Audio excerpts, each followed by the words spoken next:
Hola, muy buenos días. De nuevo con ustedes. Sé que están trabajando con su tarea. A lo mejor algunos ya la mandaron. La verdad no me he metido a ver qué tantos la han mandado. Y en base a eso, y que yo sé que no es la única materia que ustedes tienen, que les di chance hasta hoy, voy ahorita a iniciar dándoles las clases del primer tema del programa que yo les mandé, que es el que nos antañe para este semestre, y que es contribución marginal. Yo les mandé dos archivos. Uno es este comportamiento, es el capítulo 3 y dice aquí, comportamiento de los costos, eh, volumen y utilidades, análisis de costo, volumen y utilidad. De esto va a tratar este tema. Les mandé otro que ya les dije desde la clase anterior que el otro me interesa más bien que lo lean y que con esto soporten un poco más este mismo que vamos a ver, que es al que nos vamos a, a enfrentar para poder manejar este tema. Y las dudas que tengan de ambos, con mucho gusto las estaremos viendo en las conexiones de clase que estaremos haciendo con Zoom y que esperemos que ya no haya tanto problema. Yo la clase pasada, después de que acabamos, tenemos un WhatsApp de la familia, o sea, con mis sobrinas, hijas de mis hermanas, que de todos mis hermanos fueron puras mujeres, y la única que después de todas ellas tuvo un niño fui yo. Y obviamente ya después llegaron de otro de mis hermanos dos niños más chicos, pero ellos son los que más o menos están dentro de esto. Así que, y bueno, mis sobrinas le llevan todavía un buen número de años a mi hijo. Entonces subí el WhatsApp diciendo que pues era la primera vez que yo entraba al Zoom, que me sucedió esto y esto. Y muchas de mis sobrinas ya tienen profesión y también se han abocado a dar clases aparte de su profesión. Ya nos viene de genes. Mi padre fue un hombre muy excepcional porque llegó a la ciudad de México. Él era de Oaxaca y no sabía ni leer ni escribir, así que aprendió estando aquí y se hizo maestro con todo el esfuerzo él solo. Mis respetos definitivamente, y como él hay muchas más, pero a mí yo le tengo un gran respeto a su acción. Y posteriormente él estudia la carrera de abogado, la acaba y hace su doctorado y su maestría, y bueno, era un hombre muy, muy inteligente. Eh, Él siempre estuvo dentro de la docencia, aún siendo abogado y todo, y que además fue un abogado de corazón, porque trataba pura gente que no tenía dinero, a la que tenía que ayudar. En realidad era una profesión, como todas, deben de ser, son profesiones para ayudar, no nada más para volverte rico. Pero bueno, se han ido cambiando las cosas y pues cada quien lo que piense que es lo mejor para ellos. Y, y ahora sí que lo traemos en los genes. Fue maestro toda su vida. Nunca tuve la dicha de tenerlo como maestro, por algo fue. No es que chocáramos, éramos muy de cuestionar muchas cosas, uno y el otro, y probablemente le íbamos a dar el traste a la pobre clase si estábamos los dos juntos. Nunca nos tocó. Pero aprendí mucho porque con él aprendí cantidad de cosas, nunca me la puso fácil y siempre me retaba para no ponérmela fácil. Entonces, casi la inmensa mayoría de mis sobrinas dan clases, aparte de su profesión y su trabajo. Y obviamente me empezaron a decir, no, mira tía, que mejor funciona es Smith y etcétera, etcétera. Cada quien dijo. La que fue mucho más correcta, no es que todas las demás lo fueran, quizás es porque ella estudió aquí y estuvo viviendo en mi casa, fue como si fuera una hija mía. Después trabajó y siguió conmigo y hasta que después se fue, ella ya vivía en Querétaro con sus papás. Se casó, tiene dos hijos y ya los tiene en primaria. Y entonces sigue dando clases y me dijo, mira tía, si tú tienes Zoom y te lo paga la universidad, está bien porque no lo tienes limitado a cada 45 minutos. Date tu tiempo. Si esto no te funcionará, vete a mí. pero inténtalo, es bueno, inténtalo y ver qué tanto te funciona. Respecto a lo, como les comenté que ustedes comentaron en la clase que se oía muy entrecortada el sonido, y ella es comunicóloga y además es una chucha cuerera, la canija, mis respetos. Ella, siendo estudiante, ya casi para acabar, empezó a formar el radio en la Universidad del Valle de México, y consiguió los fondos y etcétera, se movió, metió la radio y después metió videos y demás. No sé si le entró todavía a la televisión, pero fue un super hit el que metiera a la radio, que no lo tenían muchas universidades. Y entonces tiene y conoce mucho de eso, y dentro de las materias dio mucho video, cámara, etcétera, cantidad de cosas. Y entonces me dijo: tía, diles a todos tus alumnos que el resultado de eso que nos están oyendo es porque dejan el micrófono abierto, aunque no hablen. Al dejaste estarlo abierto, avienta una ola de no sé qué cosa me dijo, y que eso es lo que hace que haya inestabilidad en que te escuchen, que todos lo mantengan apagado, y que si tienen una duda te levanten la manita y tú concedes la pregunta y la contestes para que te puedan escuchar todos. Entonces fueron tips que yo se los agradezco, me siento muy arropada por mis ex niñas, que ya no son tan niñas, y me da mucho gusto. Lo quise platicar ahorita para el bien de todos nosotros. Voy a entrar al tema. Lo que me interesaría mucho es que sepan que ahorita no voy a entrar tan fuerte ni tan de lleno, voy a irme con calma. Esta va a ser la primera grabación de temas dentro del programa, y viendo cómo está la situación en el horario que estamos y el internet que está súper lleno durante la mañana, todo el mundo está conectado. Yo prefiero seguir grabándoles, les voy a subir las grabaciones, y quiero que ustedes la lean, se pongan a leer conmigo, se pongan a interpretarlas. Ustedes verán hoy de la manera como lo manejo. Intento ser un poco más clara, acercarme un poco a que lo puedan entender lo que estamos leyendo. Y obviamente cuando nos conectemos en clases, pues por favor, todas sus dudas adelante.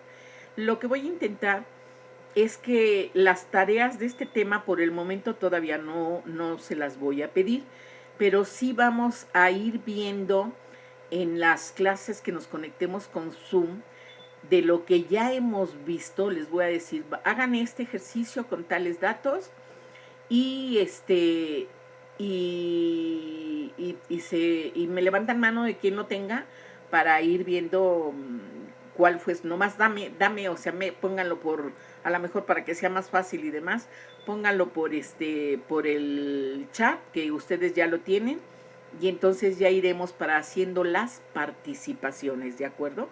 De quien sí lo tenga. Obviamente las van a encontrar quienes más rápido lo hagan, y esas serán las participaciones que, como el de la meta, van a ser aparte de su calificación que ustedes tengan, ¿de acuerdo? Así que hay que aprovechar. Muy bien, después de esto empezamos. En el capítulo 3 de Contabilidad Administrativa de Warren Redfish, que para en el libro es de la página 89 a 129, en la edición que yo lo tengo, nos dice: comportamiento de los costos y análisis del costo-volumen de utilidad. O sea, es esto, los objetivos, lo que es la primera parte, que es su carátula, ¿sí? Y entonces dice: después de estudiar el capítulo, podrá clasificar los costos según su comportamiento en variables, fijos o mixtos. Segundo, calcular el margen de contribución, la razón de margen de contribución y el margen de contribución unitario, y explicar la manera en la que estos pueden ser de utilidad para los administradores. El tercer punto, determinar el punto de equilibrio y el volumen necesario para alcanzar una utilidad deseada fijada como meta, usando el margen de contribución unitario. El cuarto, determinar el punto de equilibrio y el volumen necesario para lograr una utilidad deseada fijada como meta, usando una gráfica de costo, volumen y utilidad y una gráfica de utilidad-volumen. Quinto, calcular el punto de equilibrio para un negocio que vende más de un producto. O sea, hasta aquí todo resulta muy fácil si fuera un solo producto, que es lo que más vamos a ver. Y al final lo vamos a ver cuando intervienen más productos. Sexto, calcular el apalancamiento operativo y el margen de seguridad y explicar la forma en la que los administradores usan estos conceptos. Séptimo, listar los supuestos que dan fundamento al análisis de costo, volumen y utilidad. Si ustedes ven su programa, el programa de ahorita, el tema 1, nos abarca y nos dice, déjenme encontrarlo, tenerlo a la mano y encontrarlo, ya lo encontré. Nos dice que vamos a ver 4 temas. Uno es contribución marginal, el segundo va a ser el análisis de cadena de valor, el tercero costo de ciclo de vida del producto y el cuarto balance scorecard. Estos, el tema 2, 3 y hasta el 4, pero normalmente más el 2 y el 3, son sistemas contemporáneos.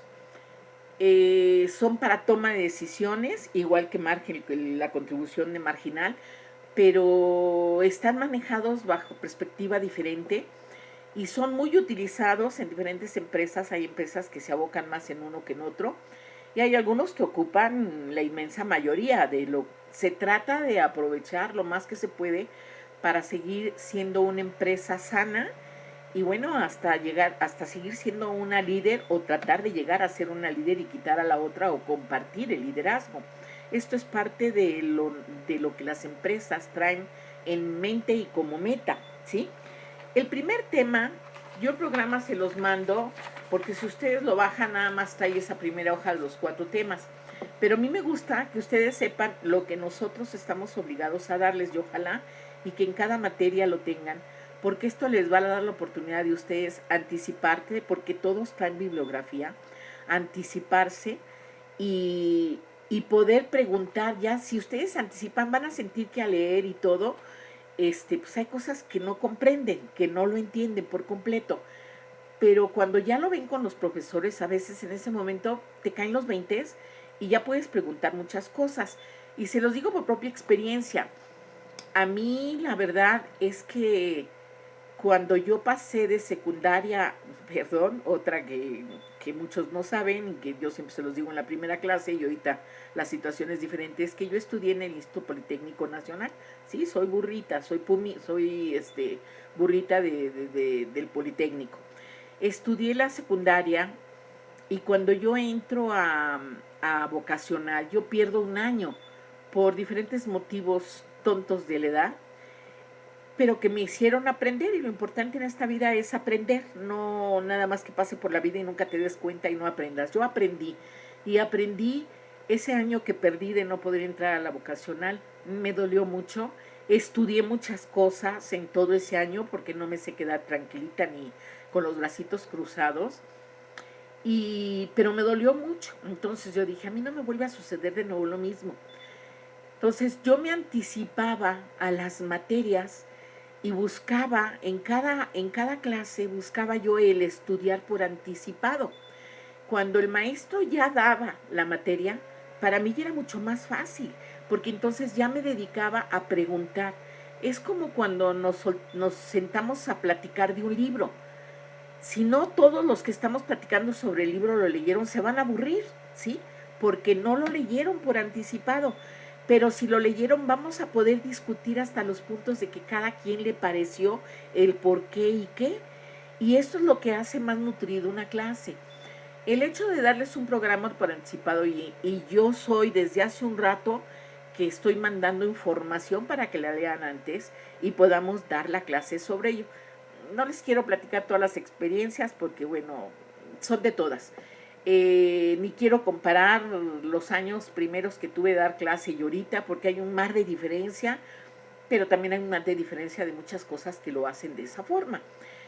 En los primeros semestres los chicos les decías tema y ellos tenían que buscar y buscaban y te llevaban, y se hacía tan nutrido como no tienen idea, y no tenían internet como la tenían ahorita. Conforme fue pasando el tiempo, uno se va adaptando a los cambios que ustedes están teniendo.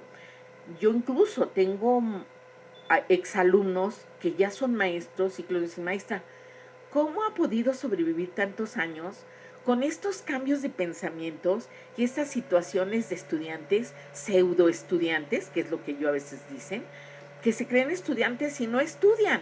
Recuerda usted, y muchos te dicen, y yo siempre me sonrío y les digo, es que uno se tiene que ir adecuando. Yo no puedo tener a todos los alumnos como fueron ustedes, son diferentes.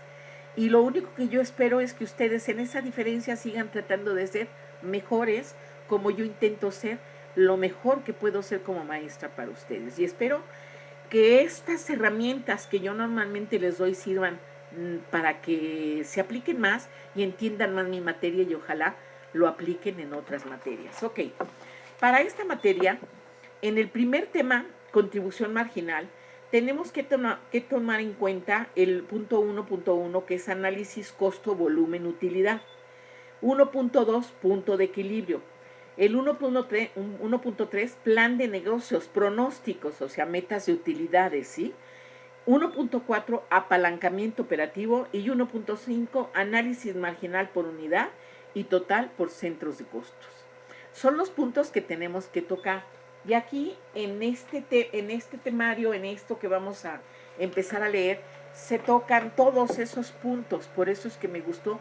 Y en el otro también, solo que este se me hace todavía mucho más claro que el otro, pero no significa que el otro no se pueda entender.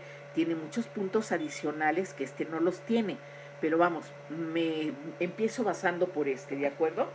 De ahí, señores, entonces me voy viendo la página de atrás, que viene siendo la página número 90. Y fíjense, ojalá que ustedes ya lo hayan leído. Si no lo han leído, cojan su material y vayan leyendo conmigo para que lo puedan ir entendiendo. Porque además se van a dar cuenta que hay algunas cosas que les leo y otras que les empiezo a hablar como loca para que se pueda entender más los párrafos o en lo que voy. Mecánica diferente que manejaba yo dentro del salón, manejaba otro tipo de mecánica, sí leíamos y todo, pero manejábamos el a ver, tú lee y tú que entiendes y todo, y ahorita pues no se puede por situaciones. Y entonces lo primero que dice es, ¿cuáles son los costos de operación de su automóvil? Te está llevando para introducirte en el tema y dice, por lo normal es necesario pagar cierta cantidad por las placas una vez al año. Este costo no cambia indistintamente del número de millas que se recorran con el auto, ¿no? Sin embargo, la cantidad total que se gasta en gasolina durante el año cambia sobre la base de día por día, dependiendo del tiempo que se use el automóvil. Entre más maneje usted, más gasolina tendrá que gastar.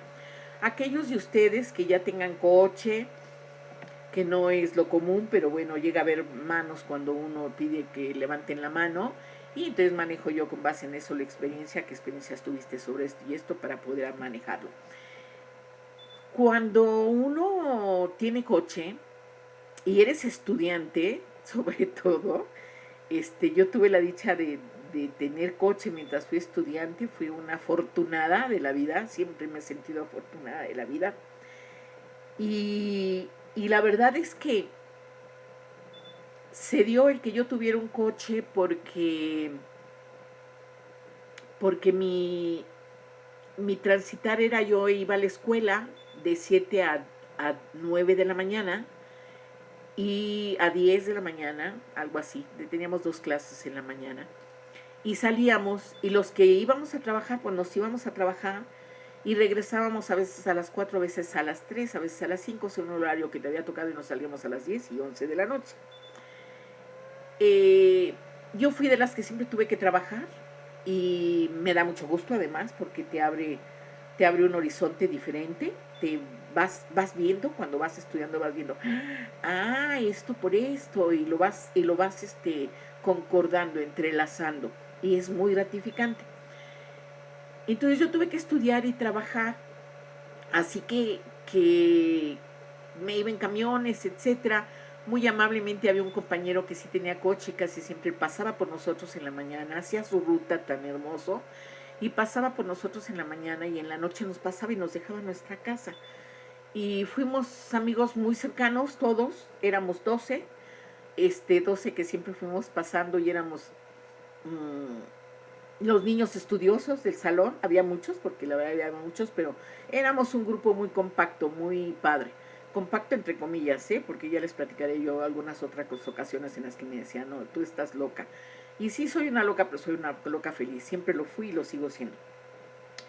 Entonces, cuando yo salía de las primeras clases, me tenía que ir a trabajar, tomaba camiones. En una ocasión, tomo yo un camión y vienes pensando en lo que viste en clase y en cómo lo ubicas y cómo te afecta al trabajo y a la vida y vienes pensando en 80,000 cosas, cuando de repente me doy cuenta que el camión se dividió y una parte se fue hacia el lado del chofer y la otra parte se fue al lado de atrás, ¿no? Eran de esos camiones que tenían hasta unas especies de plataformas y te subías y bueno, no tienen ustedes idea. Cuando yo me di cuenta, pues ya estaban dos fulanos ahí con pistola, uno de ellos con pistola y el otro tratando de evitar que lo encañonara, dando vueltas alrededor en círculo en el camión y obviamente pues todo el mundo trató de protegerse, a ver detrás de quién me protejo, ¿no?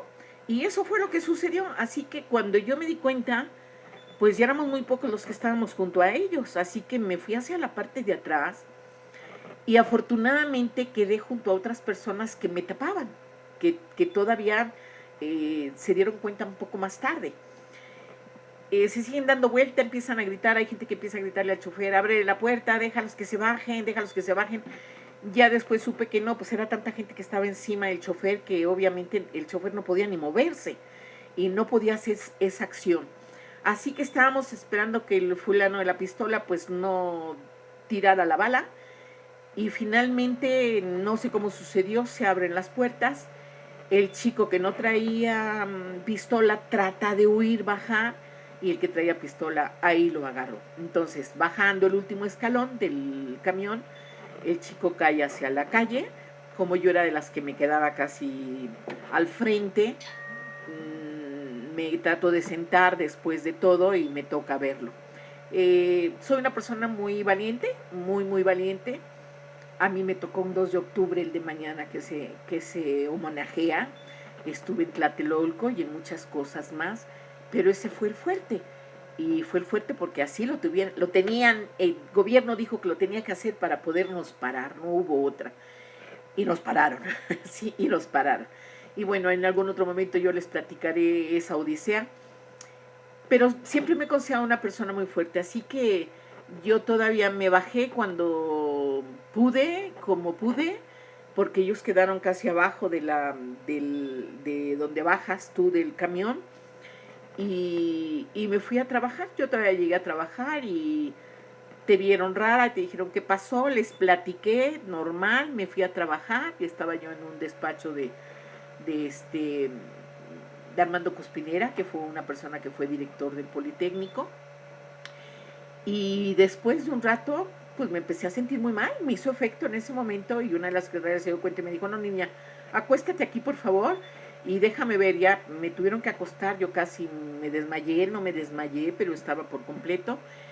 Y como en ese tiempo estábamos trabajando varios de los compañeros que siempre nos juntábamos, uno de ellos dijo, yo la llevo a su casa, y me llevó. De ahí se suscitaron problemas obviamente físicos, de doctor y todo. Y entonces fue cuando mi mamá dijo, no tienes por qué sufrir esto, porque además mi hermana, la mayor, le dijo, ella ni va a dejar de trabajar, ni va a dejar de estudiar, así que no se lo pidas. Vamos a ver qué hacemos. Y entonces consiguieron y juntaron, hicieron que lo que yo ganaba no se ocupara todo en la casa, una parte se quedara, se organizara de la manera de que yo tuviera coche. Fui la única que tuve coche. La más chica, además, después, muchos años después, llegó otro más chico. Y tuve coche, y entonces ese coche te origina, por eso les decía, cuando tienen ustedes coches y son ustedes todavía estudiantes y trabajan y demás, bueno, los gastos son enormes porque no tienes para estarles en un servicio, a duras penas le pones la gasolina, siempre se te pegan los cuates que te dicen vamos a tal lugar, pero no te ayudan con la gasolina y etcétera. Y es cuando te das cuenta de los gastos que son tuyos y dónde los tienes que defender y cómo los tienes que defender. Esto es parte de lo que dice aquí él. ¿Cómo le afecta a usted? Dice, sin embargo, Este costo, dices, ¿cuáles son los costos de operación de su automóvil? Por lo normal es necesario pagar cierta cantidad por placas una vez al año. Ahorita no pagamos en sí las placas, esto es un libro de hace un buen número de años y muchos a veces son traducidos al español, traen situaciones de Estados Unidos o del lugar en el que es.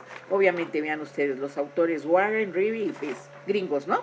Bueno, obviamente ahorita nosotros estamos, aquellos que en su casa tienen coche, pregúntenles a sus papás si se paga actualmente un referéndum o la tenencia. Antes se pagaba una tenencia que decían, ¿qué es esto, no? De unos años para acá metieron además no se pagaba tenencia, la tenencia la manejaron cuando los olímpicos del 68, que fue cuando se aventaron el 2 de octubre, supuestamente antes de, para juntar, para poder hacer los Juegos Olímpicos, etcétera, y supuestamente nada más iba a manejar un X tiempo para poder recaudar fondos, y después se quedó de fijo, lo dejaron de fijo hasta hace unos cuantos años, que entonces empezaron a hacer referendo, pero después de muchos pleitos, de muchas situaciones legales y demás. Y entonces es un referendo que tú tienes que pagar. Y si tu coche llega a X cantidad, tienes el derecho de pagar solo un refrendo, que no es el importe completo de la tenencia.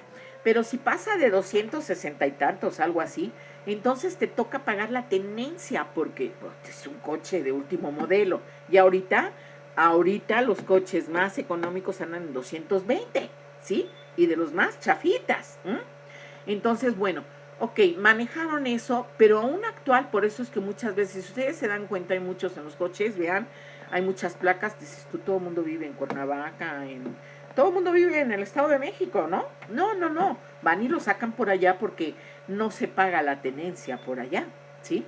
Entonces, si no pagan tenencia, no sé si pagan refrendo, no les sé decir, pero tienen otras situaciones de alguna manera y además eso de las camaritas que mucho tiempo pusieron, pues, ¿sabes qué? De aquí a que te lleguen a identificar y todo, pues solo que te lleven en coche, eso es lo único que te va a hacer sí pagar todas esas multas de la camarita, pero de otra manera, como traes placa de otro lado, no te lo pueden hacer. Tenía muchas ventajas y que los dueños de coches han optado por eso.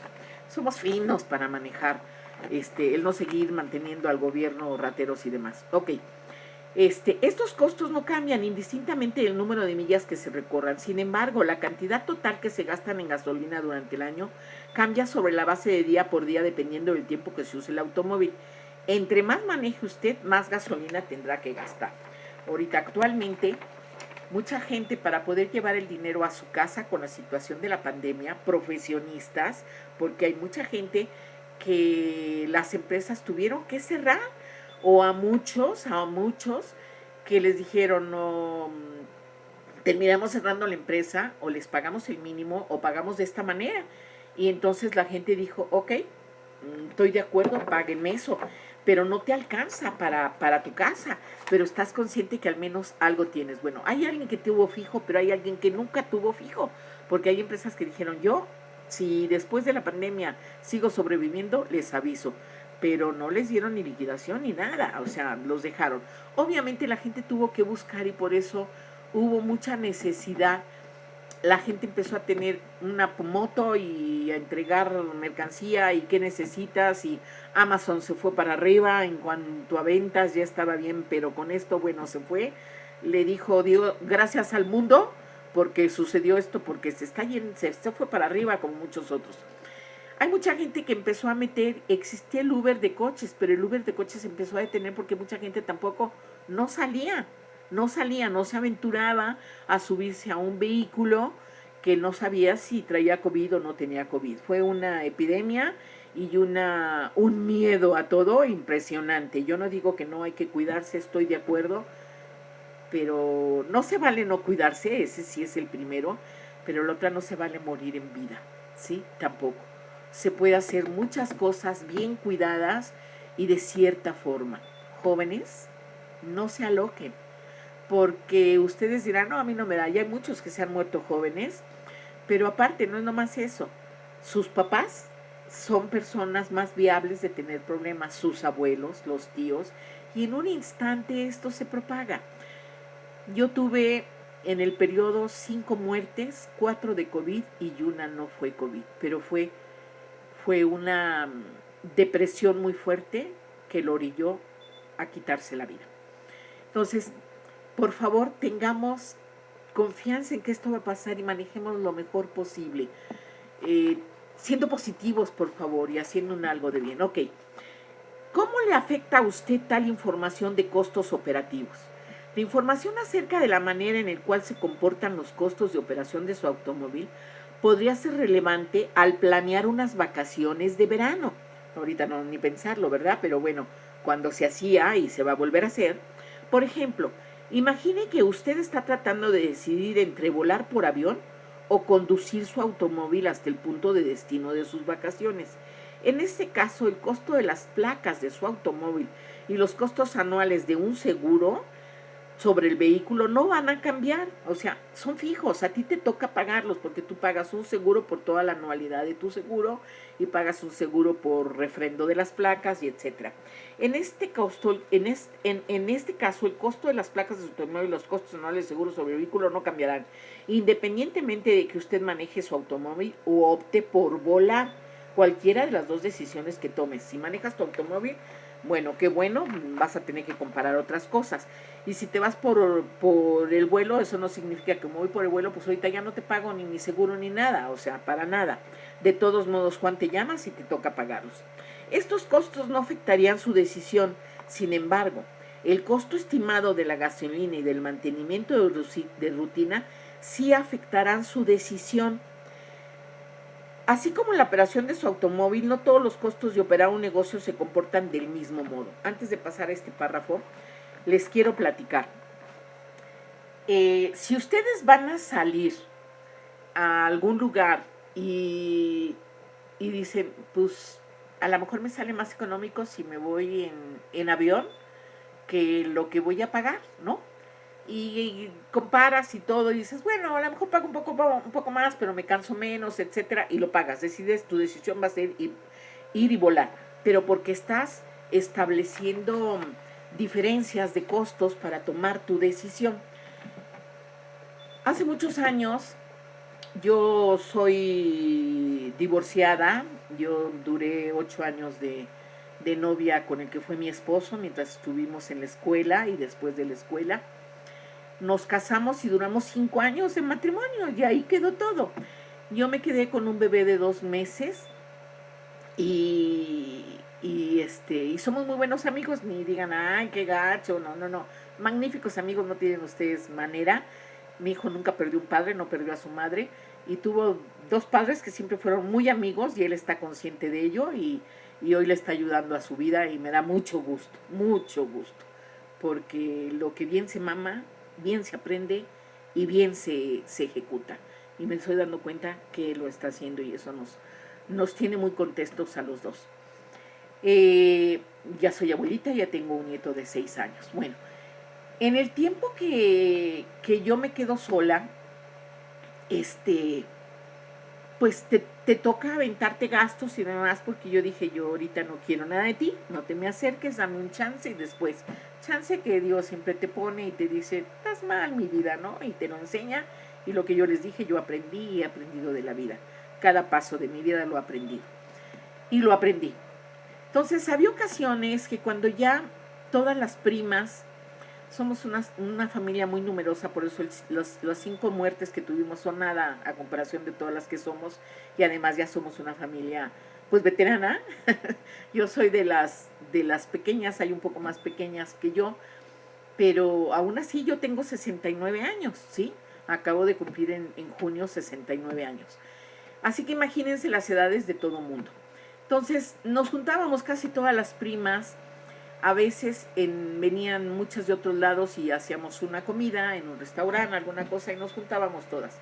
Por gafes del destino, en alguna ocasión, una de ellas, de las mayores, no pudo venir porque ya padecía del corazón. Y bueno, empezaron a vacilar una de ellas en el restaurante. Y no sé qué, no quisiste venir y no sé tanto. Pues hora de castigo te toca que nos vas a hacer la comida en tu casa. Era de Uruapan, en Michoacán. Y pues dijo, pues sí, díganle fecha, de una vez aquí las veo. Y entonces de ahí se empezaron a generar los viajes de las primas. Yo tenía camioneta, Fueron muchos viajes en camioneta. De los viajes más sonados y más padres fueron, yo tenía una camioneta, ay, ¿cómo se llamaba? Era como la Voyager, pero era de Chrysler, de Chevrolet. Al rato me acuerdo. Pero cabían 10 personas de asiento, aparte de las que pudieras meter aparte. Así que, pues vámonos todo mundo, todas las primas que se puedan anotar. No llevamos hijos, no llevamos nietos, muchas ya tenían nietos, y nos vamos, no llevan esposos y nos damos plan de primas. Y vete con las primas. Entonces, nos cooperábamos para la gasolina. Si teníamos que llegar a un hotel, tratábamos de conseguir un hotel seguro. Casi siempre las hijas de las primas conseguían, decían, oigan, yo les puedo conseguir en tal. Alguna vez llegamos al Regina de Puerto Vallarta, padrísimo, con un costo muy barato, porque ella tenía no sé qué plan. Y así fuimos haciendo. Entonces llegábamos, y hay veces que llegábamos a otros lugares donde había familia y decían, no, vénganse para acá, ¿cómo vamos a estar todas juntas? Y bueno, así que el viaje iba y su servidora era la que manejaba. Yo era la que manejaba, porque además era mi coche. Y entonces la gasolina y mantenimiento, no, olvídense, mantenimiento de échele agua o coordinar todo es una delicia, pero es un trabajo. Afortunadamente algunas de las primas decían, tú dedícate a esto, nosotros nos dedicamos a esto, y la podíamos hacer, nos organizábamos. Pero el que siempre protestaba era el papá de mi hijo, porque decía, qué padre, y me da mucho gusto que te diviertas y todo, pero los mantenimientos, antes de que te vayas, para que yo me quede tranquilo, me los aviento yo, es bajo mi costo, y tenía toda la razón, ¿no? Y cuando regresaba, pues ya le había yo metido kilometraje, y cada X kilometraje tienes que meter tu coche al servicio. Esto es, además de que tienes que estarlo viendo. No me arrepiento, fue muy padre, fueron padrísimas las reuniones y las idas a diferentes partes, no tienen ustedes idea, fueron muchos años, hasta que yo fui la que decidí, ya no. Algún día una de las primas más grandes me dijo, me encanta que lo hagas, pero no tienes idea de cómo me quedo con el Jesús en la boca. El día que te pase, que suceda algo, se me van todas mis primas juntas. Y la otra, ¿quién te va a quitar a ti el problema que tú ibas manejando si todavía sobrevives? Y sí, cierto, le escuché porque ya teníamos mucho tiempo y ya estaba yo más grande y dije, bueno, sí, ya no es lo mismo, ¿por qué las voy a exponer, no? Y les dije, ya hasta aquí, y cuando quieran conseguimos un chofer y que alguien de sus hijas, obviamente no hubo nadie más, me tocó solo a mí todos esos años, pero fueron bienvenidos y me gustaron. Entonces, esto es, una cosa es que todo el mundo te ayude y te coopera para la gasolina, pero ¿y todos los demás gastos? Todos los demás gastos corren para ti. Lo ideal sería decir, ¿saben qué? Se gastó en el servicio esto y demás, pero sí era un suplicio sacar lo demás, porque había de todo, había quien tenía y había quien no tenía mucho y hacía el sacrificio para poder ir. Bueno, así como en la operación de su automóvil, no todos los costos de operar un negocio se comportan del mismo modo. En este capítulo exponemos los métodos que se usan comúnmente para clasificar los costos de acuerdo con la manera en la cual cambian. También exponemos cómo la administración usa el análisis de costo, volumen, utilidad como una herramienta en la toma de decisiones, que era lo que les decía, es lo que normalmente más se maneja como una herramienta adicional para toma de decisiones. Y entramos a lo que dice comportamiento del costo. Conocer el comportamiento de los costos es útil para una gran variedad de propósitos dentro de la administración.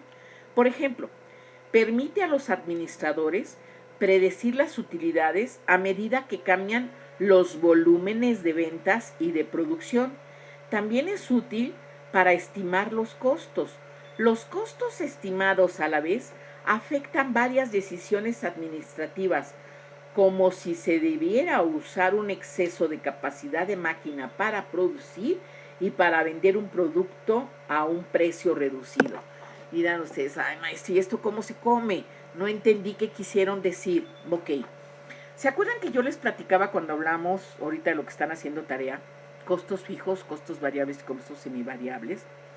Les decía yo que normalmente los tres elementos del costo materia prima y sueldos salarios son plenamente identificables en el producto, cuantificables e identificables, pero, y por eso se le consideran directos, pero también hay dentro de ellos indirectos, ¿sí?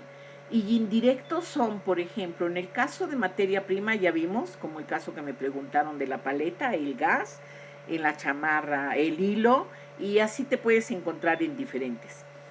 Y los fijos son los gastos indirectos de fabricación o de producción, también conocidos como los gastos indirectos de producción.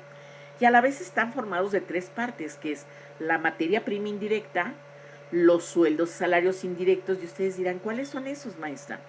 Los sueldos, salarios son las horas que a ti te pagan por estar 8 horas en el trabajo trabajando.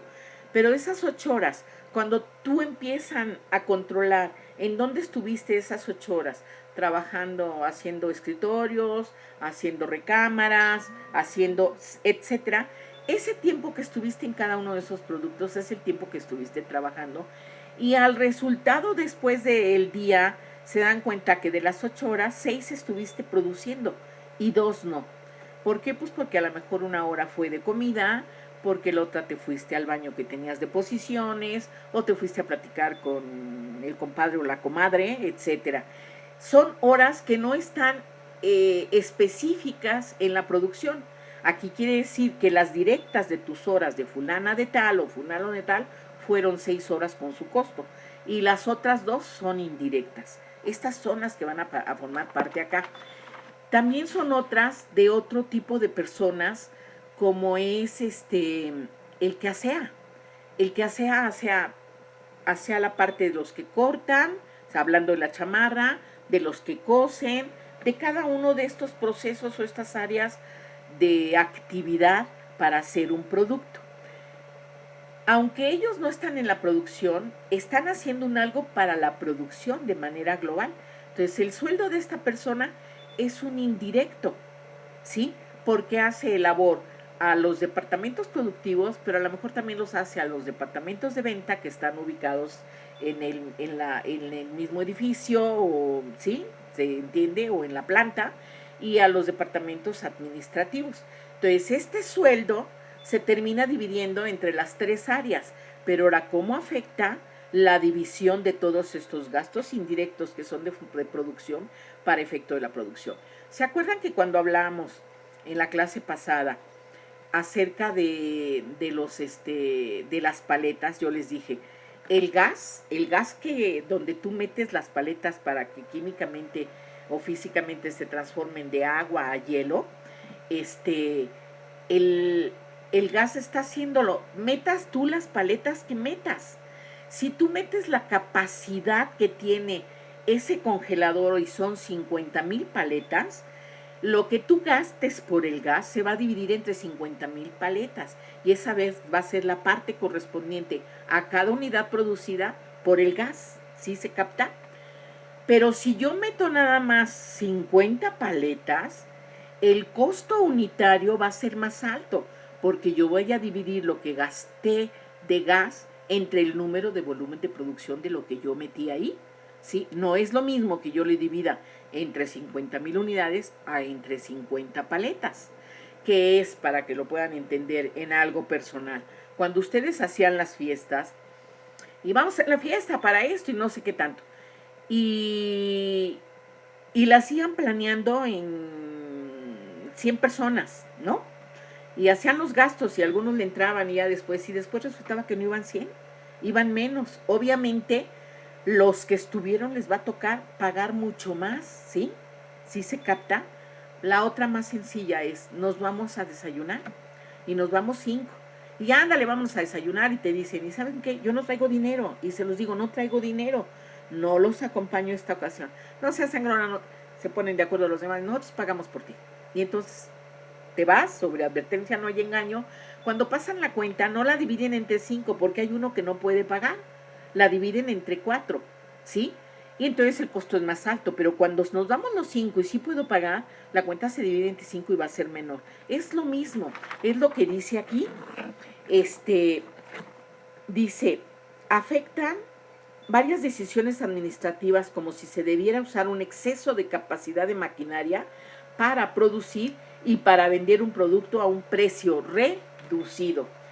Van a tener ustedes más adelante, no sé si yo creo que para el siguiente semestre, la materia de presupuestos. Y en la materia de presupuestos van a tener necesidades, se van a acordar de mí, y aquellos que estuvieron en costos 1 se van a acordar todavía mucho más. Pero se van a acordar porque les va a hacer falta los conocimientos de esos semestres para poder llevar presupuestos. Si no los tienen, pues los van a tener que aprender en ese momento, no va a haber otra, ¿sí? Y lo peor es que si no lo aprenden en ese momento, cuando vayan y empiecen a trabajar, de todos modos les va a tocar aprender, ¿sí? O nunca se van a quedar en X puestos, ni nunca van a salir más adelante. Ok. Cuando yo di presupuestos, hubo mucho tiempo que lo di, bendito sea Dios, ya no lo estoy dando, porque era todavía peor. Bueno, ya no sé, ahorita a distancia resulta bastante mucho más trabajo para nosotros, no crean que nada más para ustedes, para nosotros, porque ustedes hacen un trabajo de X materia, pero nosotros de una materia califico 67 trabajos. Amén de otras cosas, y no quiero sacar el violín y ponerme a chillar ahorita porque no es parte de.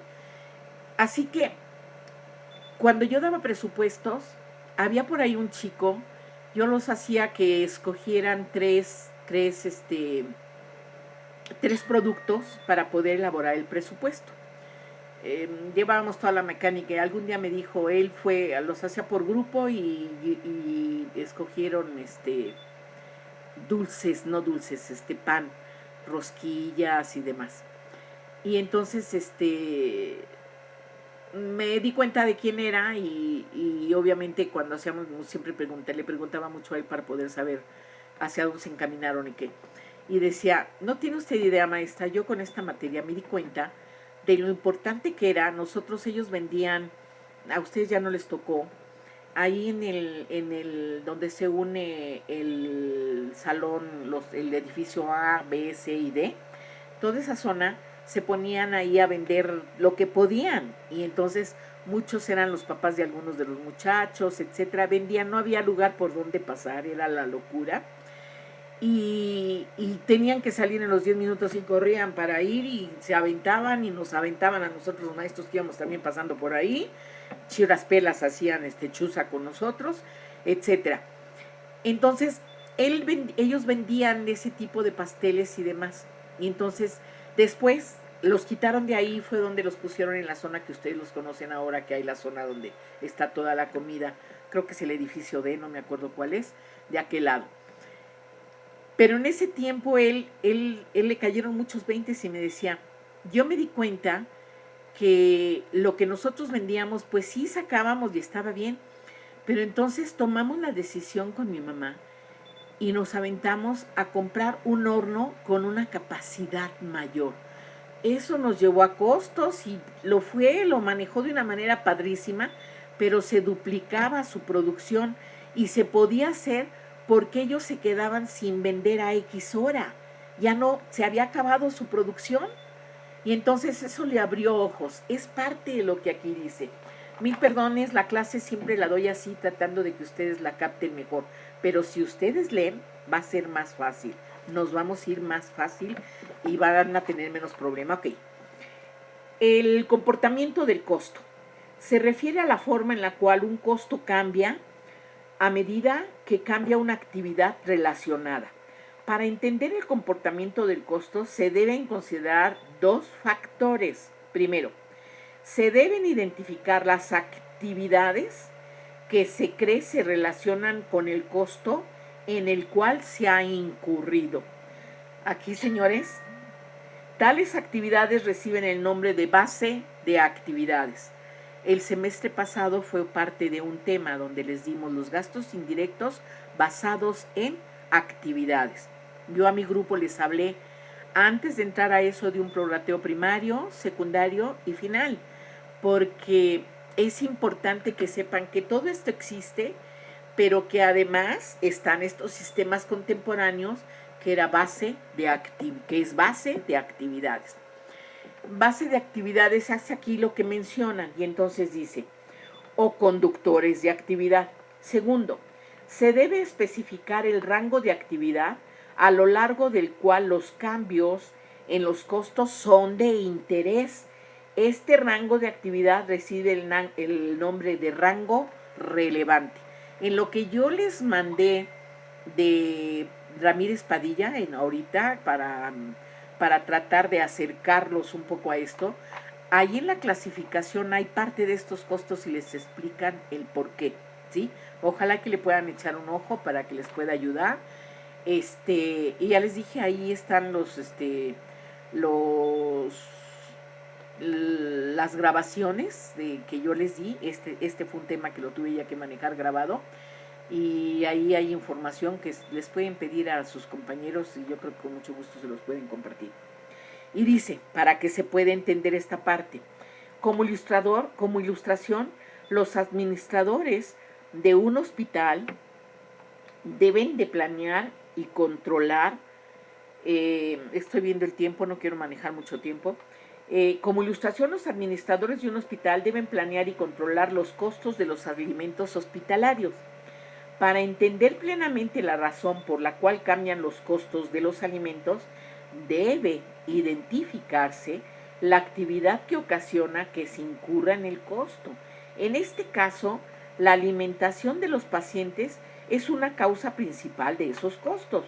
El número de pacientes tratados en el hospital no sería una buena base de actividades, puesto que algunos de ellos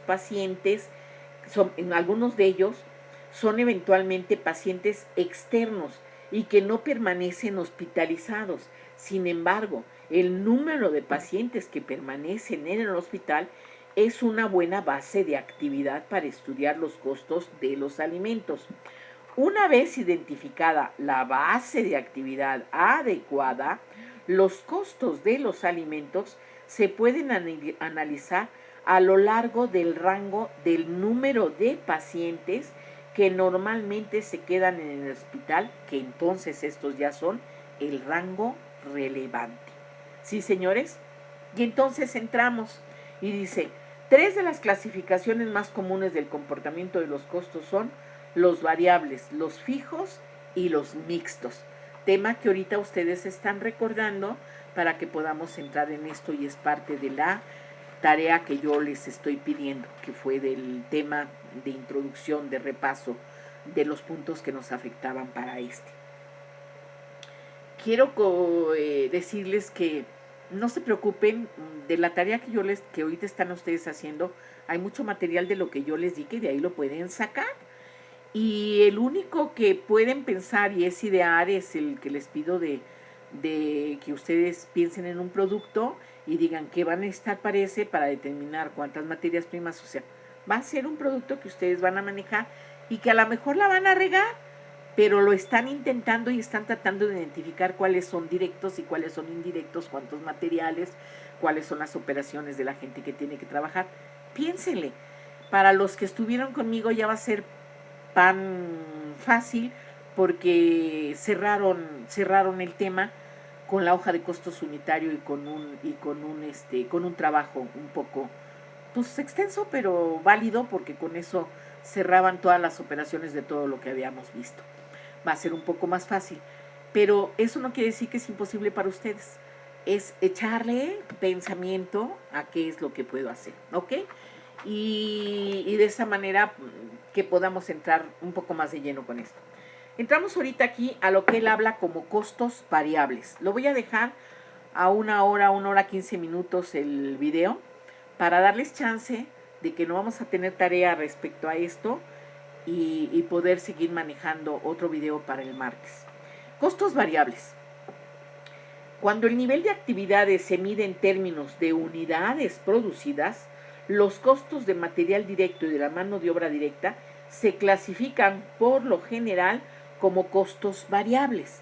Los costos variables son aquellos que varían en proporción a los cambios en el nivel de actividades. Por ejemplo, supóngase que Jackson INC se dedica a la manufactura de sistemas estereofónicos de sonido con el nombre de marca J-Sound. Las partes de los sistemas estereofónicos se compran a proveedores externos en 10 pesos por unidad y se ensamblan en la planta de Waterloo. de Jackson.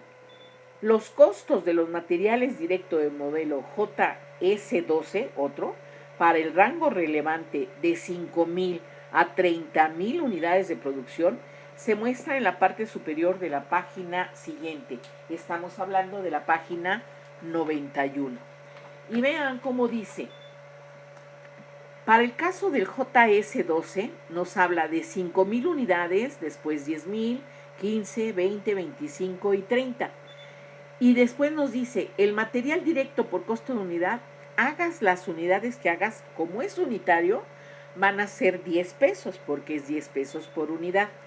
Al manejarlo por volumen de las producciones que estamos haciendo, si son 5.000 unidades por 10, se convierte en un costo de los materiales directos de 50.000. El de 10.000 por 10 en 100, el de 15.000 unidades por 10 en 150.000, el de 20.000 unidades por 10 en 200.000, el de 25.000 unidades por 10 en 250.000, el de 30.000 unidades por 10 en 300.000. Los costos variables son los mismos por unidad, mientras que el costo variable total cambia en proporción a los cambios en la base de actividad.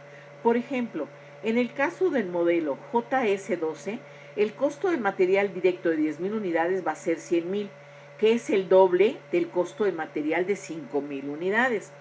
El costo total de los materiales directos varía en proporción con el número de unidades producidas, porque el costo de los materiales directos por unidad siempre va a ser 10. Es el mismo para todos los niveles de producción. Por lo tanto, producir 20.000 200.000 pesos es el resultado de 20.000 unidades por 10, y producir 25.000 unidades adicionales incrementar el costo de los materiales en 250.000 y así sucesivamente. Y después nos muestra en la figura 3.1 la forma en que se comportan los costos variables de los materiales directos del modelo. Y observen como la gráfica, la primera gráfica del costo variable, la línea vertical dice son los costos total de los materiales directos y la horizontal es el total de unidades producidas. Y noten cómo va subiendo a 5.000 unidades, resultan 50.000 pesos, ¿sí? Y así va subiendo el variable hasta llegar a los 30.000, que son los 300.000 pesos, ¿sí? O sea, a 5.000 unidades, el costo total por materiales directos son 50.000, a las otras que son 10.000 unidades son 100.000, y ahí está la gráfica representando la tabla que más arriba vimos. A su lado derecho de esta, hay otra gráfica del costo variable unitario, y también dice, la vertical es el costo por unidad de los materiales directos, y en la horizontal, unidades producidas. Y noten cómo siempre es fija la 10. En este momento, el unitario de lo que cuesta el material se convierte en un fijo, porque siempre va a ser 10, hagas las que hagas. Pero el total de materiales va a ir aumentando conforme tú aumentes tu volumen de producción. Tome nota, porque en los siguientes ejercicios esto va a formar parte muy importante para que pueda ser entendido todo. Existe una variedad de bases de actividades que usan los administradores para evaluar el comportamiento del costo. La lista se presenta a continuación, proporciona algunos ejemplos de los costos variables junto con la base de actividad relacionada para varios tipos de negocios. Señores, nomás voy a entrar hasta aquí, después entraríamos a los costos fijos. Por el momento, nomás voy a terminar esta parte, no voy a entrar a lo demás para darles tiempo a ustedes a que acaben su tarea, estudien un poco más esto, y lo que podamos ver en la clase siguiente, si es que podemos pasar a compartir y regresar sin problema, lo haremos, y si no, lo haremos siguiendo trabajando en la clase después de todas sus dudas, trabajando con este material, ¿de acuerdo? Ok, aunque a mí lo que me interesa es que quede grabado, pero bueno, intentaremos un poco y ya después yo lo grabaría para efecto de que quede para que puedan ustedes volver a entrar y volver a carburar. En esto nos dice, tipo de negocio. En la universidad, el costo serían los salarios de los instructores y la base de actividad será el número de clases. Para efecto del tipo de negocio aerolíneas de pasajeros, el costo va a ser el combustible, amén de otros más, ¿verdad? Pero bueno, es uno de los fuertes. Y base de actividades, el número de millas voladas. Para efecto de un negocio de manufactura, o sea, quien se dedica a producir, el costo va a ser los materiales directos y el número de unidades producidas. En el caso de un tipo de negocio como hospital, el costo estaremos pensando en sueldo de enfermeras y la base de actividad va a ser el número de pacientes. En un hotel, el costo será el sueldo de las camareras y su base de actividad va a ser el número de huéspedes. En un banco, el costo será el sueldo de los cajeros y la base de actividad transacciones bancarias. Jaja. Yo sé que ustedes ahorita dirán, ay, ¿por qué está riendo la maestra? Porque hace mucho tiempo, en mis 69 años, los bancos, y si ustedes recuerdan todavía hay muchos bancos, que tienen 10 y 12 cajas y nada más tienen abiertas 2 o 3 cajas atendiendo. No me dirán que estoy mintiendo. Mucho tiempo había todas estas cajas porque todas las operaciones se hacían físicamente, ¿sí? Después empezaron a meter sus plataformas y demás y trataron que la gente manejara más todo esto. Hay gente que lo puede manejar por la edad, te lo permite, y hay gente que no. En mi caso yo trabajo mucho fuera de la universidad con diferentes gentes ayudándolos en esto porque ni tienen el tiempo ni tienen la tranquilidad para estarlo haciendo y me tienen la confianza. Entonces yo con esto me gano un algo, les informo, etcétera, amén de muchas otras cosas más, pero muchos no se pueden meter a las plataformas porque no saben, hay quienes van con un ejecutivo y se tardan ahí el tiempo para poder hacerlo y demás. Claro que es un riesgo darles a alguien que te maneje la plataforma de tu dinero porque el que no es honesto pues puede hacer de las suyas y tú ni cuenta te das. Obviamente, ¿qué sucede? Que ahorita incluso muchos bancos, tú llegas a hacer operaciones y te dice, esas ya se las hace el cajero, no estamos ya aptas para hacerla. Y hay veces que te tienes que ir a pelear hasta con el gerente y decir, óigame, ¿de parte de qué, no? ¿Pero por qué? Si vengo a hacerlo es porque a mí no me gusta usar el cajero y porque esta es una actividad que yo no puedo hacer por internet y que me la van a hacer, porque me la van a hacer, ¿no? Y me peleo y me la terminan haciendo. Pero hay mucha gente que la mandan a cajeros. La primera es, yo no ocupo cajeros porque cuando tú sacas dinero, y ya me ha pasado, amén de todos los robos que te hacen, de trasnotadas que te hacen las gentes chapuceras, que te meten ahí, tú no sale el dinero y nunca salió, pero cuando tú te vas ya te sacaron el dinero que tú tenías que haber recibido. Bueno, el cajero te botaba la lana y no te la botaba completa. Y entonces entrabas inmediatamente y le decías, oye, acabo de sacar, pedí tanto y me dio tanto, ¿no? Pues mete un escrito. Y metías un escrito que ahí mismo lo hacías a mano para no ir hasta tu casa y meterlo y demás, porque después se te van las ganas de hacerlo.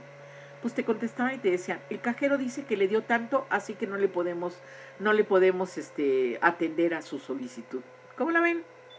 O sea, ¿cómo es posible que sí te den X cantidad y otra no? Yo estoy de acuerdo y tengo un cuñado que tenía como 15,000 o 18,000 guardados, sacó porque tenía una premio, mete la tarjeta y no se la sacan. Y cuando él mete el escrito y todo, pues sí hubo quien lo sacó. Sí, su papel decía que usted lo sacó, pero no me lo dio. Pues ahí decía. Y no se lo dieron.